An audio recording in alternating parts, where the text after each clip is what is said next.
Upcoming ఓటీటీలో release అయ్యే movies. 'Pharma' present Jio హాట్‌స్టార్లో స్ట్రీమింగ్ అవుతుంది. 'నయనం' ప్రజెంట్ జీ5లో స్ట్రీమింగ్ అవుతుంది. 'అయలాన్' శివకార్తికేయన్, రకుల్ ప్రీత్ సింగ్ కలిసి నటించారు.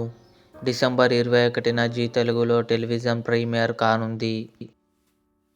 'ది లాస్ట్ షో' డిసెంబర్ 21న ఈటీవీ విన్ యాప్లో రిలీజ్ కానుంది. 'ఆంధ్రా కింగ్ తాలూకా' రాంపోతినేని, భాగ్యశ్రీ బోర్స్ కలిసి నటించారు. డిసెంబర్ 25న నెట్ఫ్లిక్స్లో రిలీజ్ కానుంది. 'మురారి' డిసెంబర్ 31న థియేటర్లో రిలీజ్ కానుంది. 'తేరే ఇష్క్ మే' ధనుష్, కృతి సనన్ కలిసి నటించారు. జనవరి 23న నెట్ఫ్లిక్స్లో రిలీజ్ కానుంది. 'A knight of the seven kingdoms' జనవరి 18 జియో హాట్‌స్టార్లో రిలీజ్. ఇవి అప్కమింగ్ ఓటీటీలో రిలీజ్ అయ్యే మూవీస్. ఈ వీడియో మీకు నచ్చినట్లయితే లైక్ చేయండి, షేర్ చేయండి, మా ఛానల్ని సబ్స్క్రైబ్ చేసుకోండి.